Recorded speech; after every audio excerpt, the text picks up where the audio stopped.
Welcome back. So the South African Human Rights Commission has accused the Eastern Cape Premier of moving at a snail's pace to address child malnutrition. It subpoenaed several departments and government entities to testify on the lack of service delivery in the province. Now, Section 27 and Budget Justice Coalition Chair Matshidiso Lencoasa joins us in studio to react to this. Matshidiso, a good evening to you, and thank you so much for coming into studio. Child malnutrition, such an important and concerning discussion, considering that it is a challenge not just in the Eastern Cape, but in various other vulnerable provinces.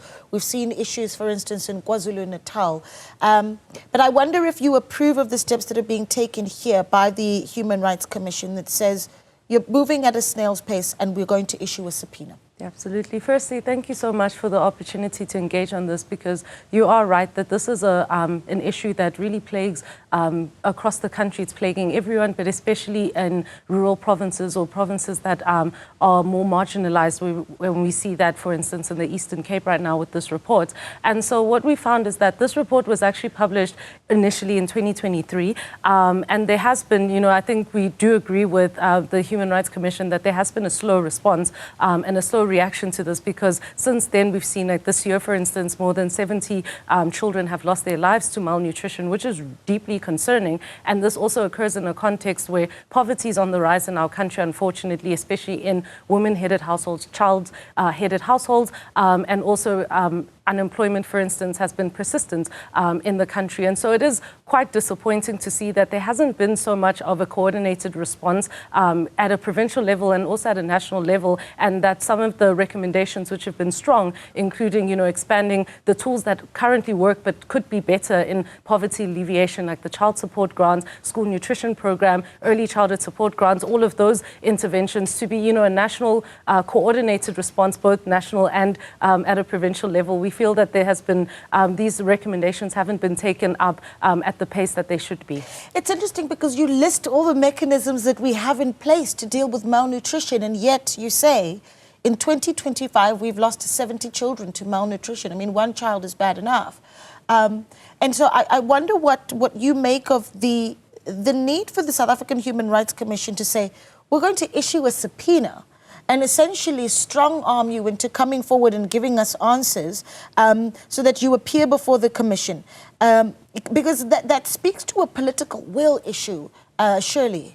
Absolutely, and I think that is the sentiment that we've been having, is that when this report was published, I mean, from our side, we had also presented some of those recommendations or endorsed them or echoed them in Parliament, for instance, for years. And so I think that it is a long time coming, and it is an important intervention to ensure that, that we know if there's been progress that's been made and what steps and who to hold accountable for what. Yeah. And so what really came out, I was having this discussion with my colleague Togo, who was actually at the, at the briefing, is that one thing that came out is that it seems that there's a fractured and fragmented response. So one government department will testify, the other, and it's just inconsistent, and we're not actually sure who to hold accountable for what. But nevertheless, I think also from our side, as someone who's passionate about the budget and what we can do, like how we tax in a way that advances the rights of people, especially in marginalized communities. We think that the role of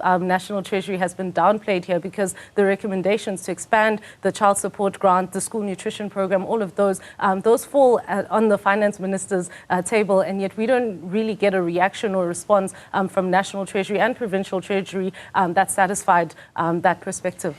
I was actually going to talk about just the various mechanisms, though, that are in place for oversight and, where that part is failing us.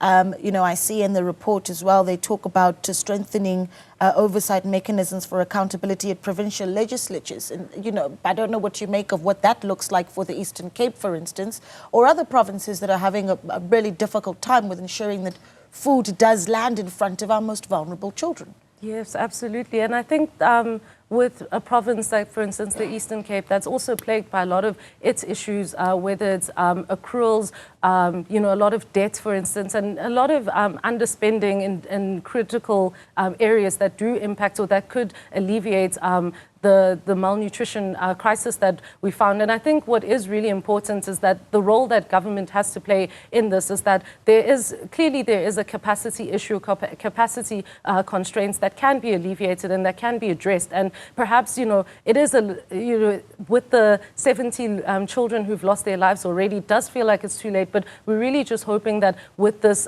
intervention, with this subpoena, with all of this, that we can move towards actually, the political will that's needed to ensure that we build the capacity of the provinces, to ensure that nobody, like 70 children have lost their lives, but nobody else has to moving forward. So it is very disappointing, very concerning, but we hope that this can be an important intervention to actually address this issue that has been plaguing the province and many other provinces in the country.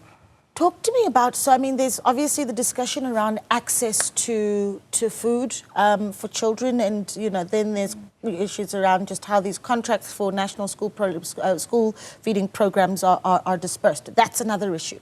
But then there's also the issue that's come up in the past year, that of the quality of food that we provide to our children, where we've seen children, in some cases, as a result of what food they might be buying outside of the school, sometimes the food that they're receiving from the school, making children rather ill, and what we need to put in place there, because it's important to feed them, but it's also important to feed them well. Yes, that's absolutely true. I think that is something that's deeply concerning for Section 27, is not just the quantum of the food, but actually ensuring that this food is of the quality that can ensure that learners are able to, concentrate in class and not actually risk their lives, just going to class. So this is something that is really important for us. And I think that one of the key issues with the school nutrition program, which we've noticed, is that it has been receiving above inflation allocations, but then the increases to the school nutrition program have been below food inflation, and that's been outpacing normal food prices, which we all know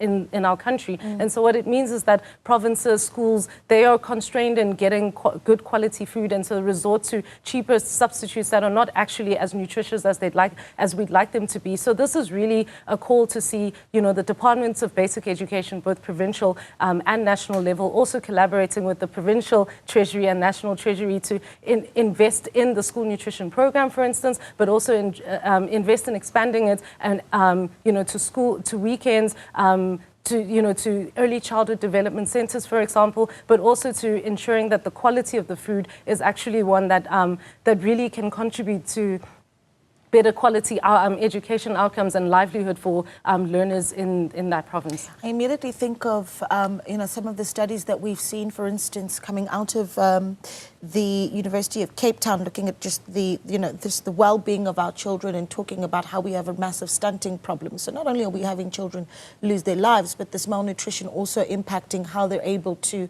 function in their schooling, and how their brain development also is impacted. So incredibly important, just the steps that will be taken by Section 27 to continue keeping a close eye on what happens in this interaction between the provincial government of the Eastern Cape and the South African Human Rights Commission. Yes, so we'll definitely be monitoring this as we have for the past few years. Like I mentioned, my colleague Togo, who's in the Eastern Cape, will be definitely putting the pressure, she always does, to ensure that we can move past the snail's pace and actually come up with interventions that work for people in the province and across the country. We'll also continue to be making submissions both to Treasury and to Parliament this year, to ensuring that the allocations, so the school nutrition program, the child support grants and the early childhood development grants are above inflation, ensuring not just that about just grow. We're just showing that we can also grow the pie and finding alternative revenue raising to ensure that we can actually tax and collect, take on debt or take on, whatever fiscal policy instruments are undertaken, that they're in the best interest of people in this country. And of course, that also includes human rights impact assessments that we'll call on for. So this is, deeply important. It's a province that's very close to our hearts. And we really just want to ensure that we can actually go past, the rhetoric or political response into actually, policy interventions that work for people in our country, especially those who are most marginalized.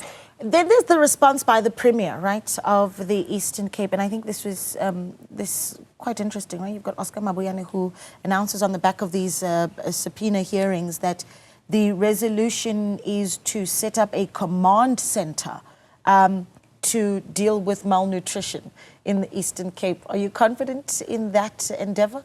Yeah, I mean, I think that there have been a lot of promises and not really sure, is this something that has been, adequately resourced and adequately considered leading up to this, or is it, in a reaction to the subpoena? So that's something that we'd love to see. Obviously, like for me, I want what's in the best interest of people, so I'm very optimistic and hoping that with this report and with the subpoena that there can be political will, that we can drive political will to ensuring that we actually do get a turnaround for these children in this province. Yeah, well, Matshidiso, always a pleasure having you in studio. Thank you so much for speaking to us. Of course, Matshidiso Lencoasa there of Section 27 as a budget policy analyst.